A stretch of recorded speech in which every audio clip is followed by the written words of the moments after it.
Yeah, well, I've been with the Sheriff's Office in Collier for 21 years. I see. So I've been there a long time, and well, probably 15 years ago, when going to one of the local community colleges, I got interested in history. Mm-hmm. And so started digging up a lot of things and working on timelines and, a Right. variety of different things, and stumbled across her Yes. her story with the Naples Daily News that she Right. had written some time ago. So We all have copies, please. I'm sorry? We all have copies, thank you. Yeah, oh yeah, they're great, Oh, they are. great stories. She told me that Bob Kelly, one of her grandsons, has a collection of badges. Yes. Lois, the one you spoke with, Uh-huh. her son. Her son has the badges. Mhm. That'd be really interesting, because the sheriff's office would be willing to take any of the badges that she has, like the Southwest Mounted ones, and have them professionally cast by a jeweler so we could make replicas. But So that might be something I'd like to talk to you about later. Okay. It- Bob lives, young Bob lives in I Dade know County too. the chief of police of South Miami, I don't know, when my husband died, he had many badges, and they had, it was enough for each one of my grandsons. And so I think Bobby got that one of South I Miami. think so. But I don't know the one of Collier County, The Southwest Mounted Police, you don't know if you had one of those? Southwest. Yeah, the Southwest Mounted Police, you don't know if you have a badge, Oh, there's a badge like that? I don't. Well, we can find out. We can find out. I'll ask my son because he has one of Uncle Bill's badges and I don't know which one it is. Okay. He lives in Brunswick, Georgia. Oh, okay. Excellent. Well, that's something we'd like to do. Also, too, the only two pictures that I have are That, this one that's hers, and of course those two. Are there any other photographs that you've ever seen? No. That's them, huh? Mhm. Who has the originals? We've all got copies of the one from Monroe Station, and I think those are ones that I think Lois sent to you. No, well, those are ones that I made copies of her copy. Uh-huh. Well, she is the only one that would have anything near the Okay. original. Okay. If that was it. Mhm. Yeah, because one of the things I'd like to do is document as much as we can, close to original as possible, so we can go back to the original photograph Mhm. and either scan it, take it to a printer and have them high resolution scan it or something, so that we've got really good copies. Because this, believe it or not, was just made with a high resolution copy machine. Well, now, the Monroe Station, I've got a black and white, I've got the small that then each of us have gotten larger ones from the small one. Okay. I've got, it's about a 4 by whatever. It's a regular photograph, though? Yeah. It's photo quality? Okay. It's a glossy. All right. Okay. So, That was the story that I started to tell you, but got off the track. right? Was there in Everglades, that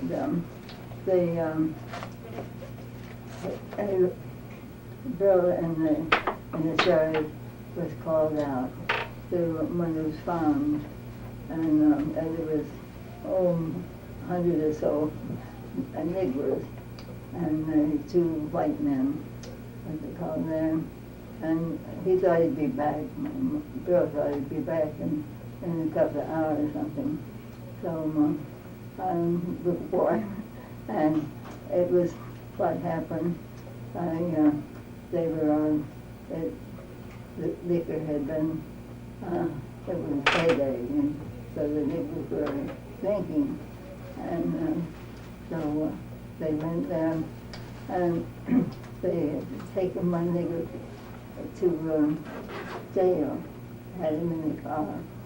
And the girl was standing on one side of the car, and so the sheriff was talking to the white man on the other side. And there was some nigger that had gone away before he went and threw something as the sheriff had hit the side of the car.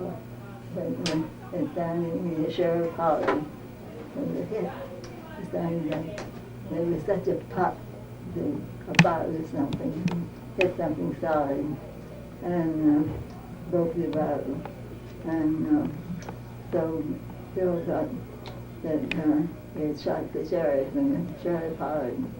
So she took after the nigger. And there was a nigger woman that was on that side. And she had heard it, and she started running. And the one that was running, she was behind the one that had gone the route.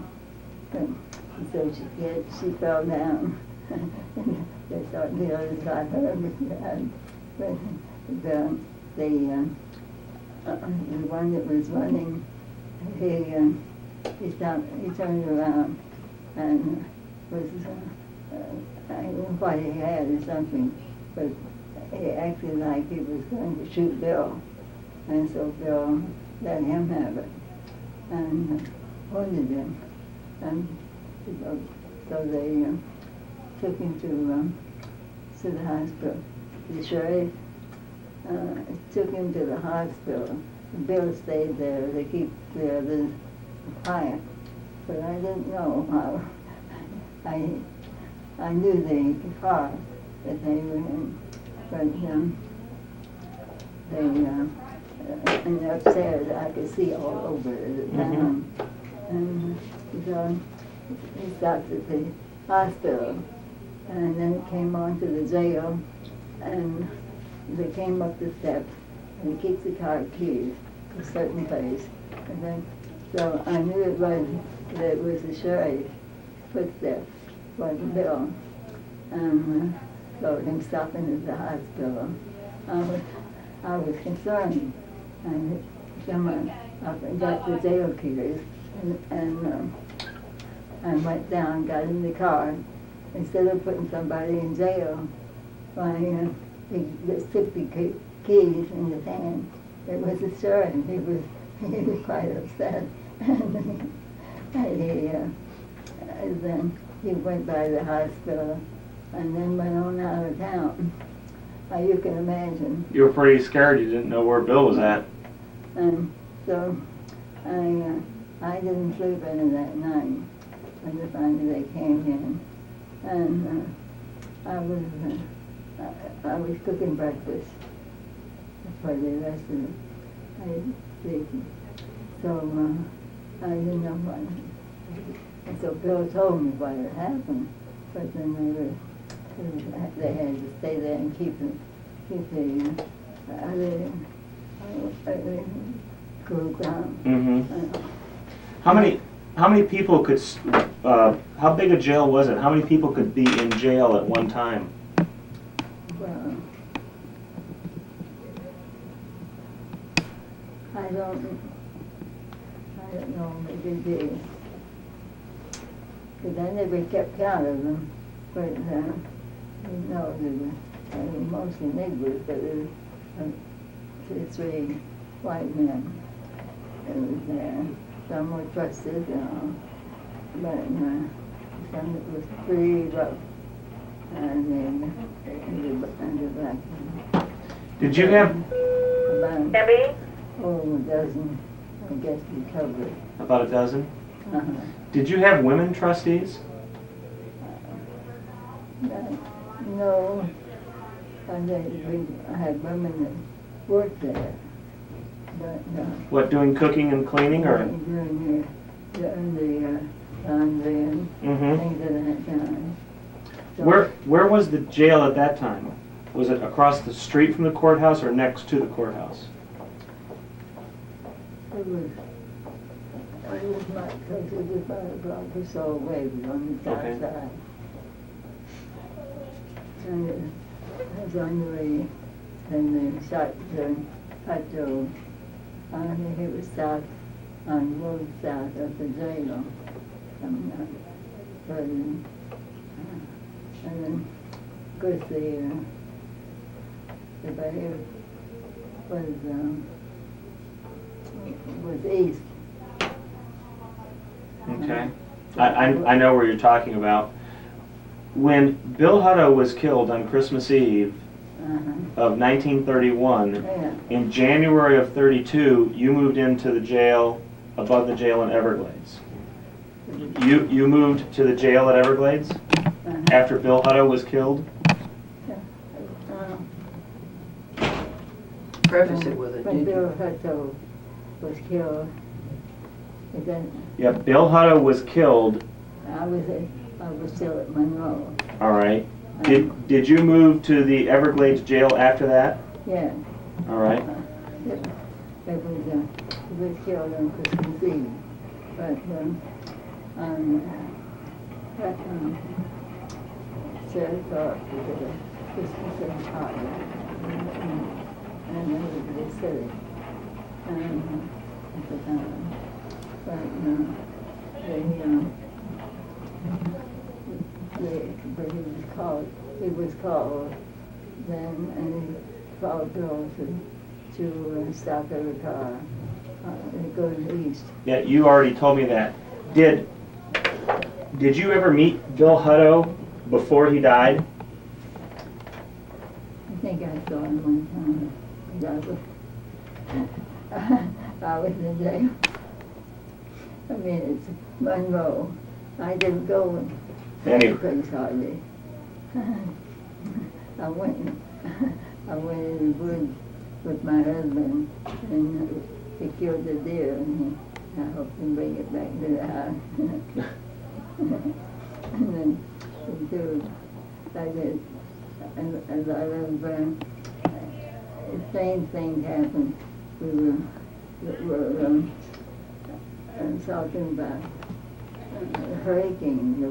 The building was going there. What we would do if a hurricane struck. And then during the night, we heard an awful scream. It sounded like the wind and a hurricane. And we both sat up in jail, in bed. When it was quiet. And we said, why is that? Bill went down to the big pantry flags in front of the front door. When I could say that we had gone to the woods, he killed a deer, but and dressed it in the back of the door where the engine,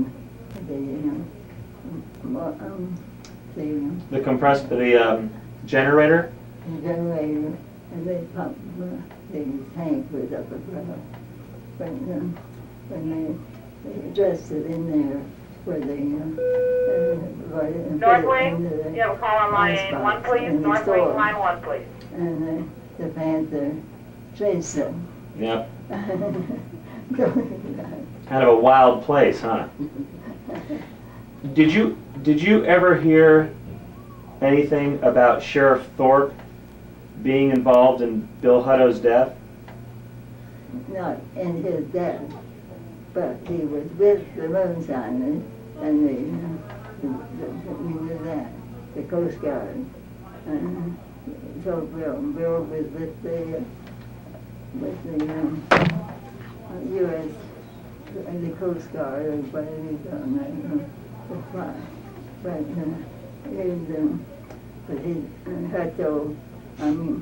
Thorpe would send Bill out of town when there was a ship coming in, and so he could get out of town before Bill got back. There was a newspaper article in Tampa that the sheriff was indicted for liquor running that was connected to Bill Hutto's death. He was indicted, charged, but then something happened to it and it never went any further. So, and in fact, he stayed in office another 10, 12 years after that. Aquila Richardson, you have a telephone call holding on line 1. Aquila, line 1, please.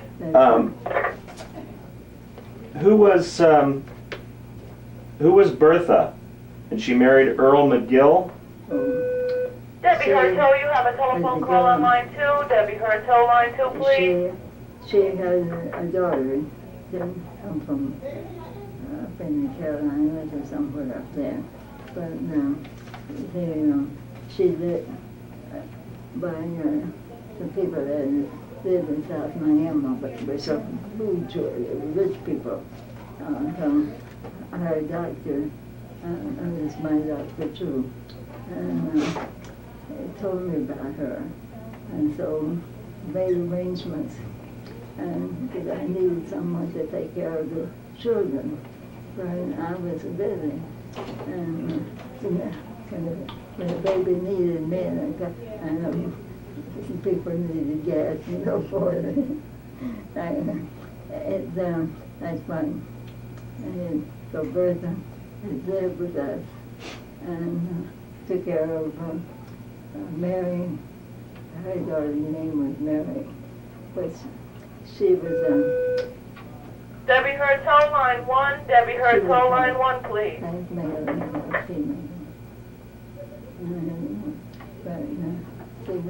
She went to school here, but then Bertha died, and then McGill was his brother, Ron. Aquila Richardson, line 2. Aquila Richardson, line 2, please. Okay, go ahead. And there was another McGill that ran the first station. I can't. Paolita? The one before Monroe, wasn't it? This one? Paolita? Yeah. Okay. And then Turner, the third station was Turner. Yeah.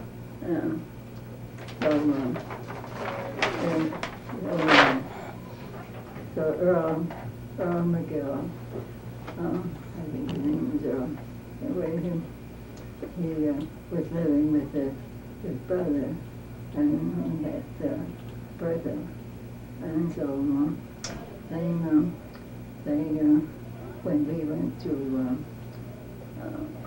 the jail, when Earl married Bertha and Lieutenant, so they ran. See, we were running the station just for ourselves. The patrol had been taken off. Right. And so they ran the station, and the picture was taken. They were running it. Oh, okay. So Was when you were at the station, was there a sign in front that said Southwest Mounted Police or anything that said that was the police lived there? I didn't. When you lived at Monroe, was there a sign that said Southwest Mounted Police? Yeah. Up around that different. Yeah. Yeah. I can't remember this time, but it was. It was up here. The Southwest Mounted Police, and Monroe Station. Monroe wasn't such a big name and big letters, but it was the Southwest Mounted Police. Wow. Okay. I don't have a picture of that, and I regret it.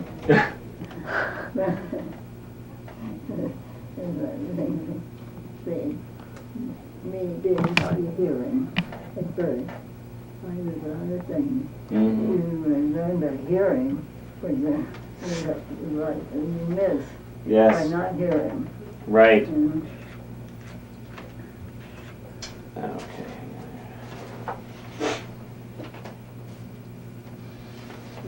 when Bertha died in childhood, and then Mary Lou, I think was her name, this girl.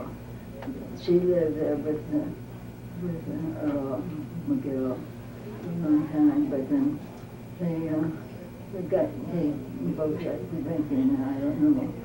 But, my daughter met Bertha's brother, I think, up in North Carolina, and he took the picture. Oh, okay. He said that better. But then they had a son. She and Earl had a son. She died at the birth. And then one of the villages in North Carolina. Okay. He's a boy. And a funny boy. I don't know. I can ask Lois. What do you know about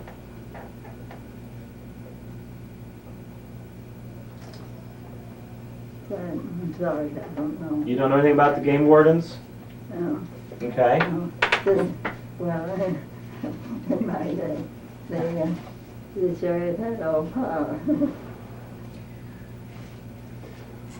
When you moved to Everglades, did your husband's, did Bill's uniform change? Did he wear a different uniform? Mm. So, what was the uniform like when you were living in Everglades? Well, his uniform was the same. Was the same? And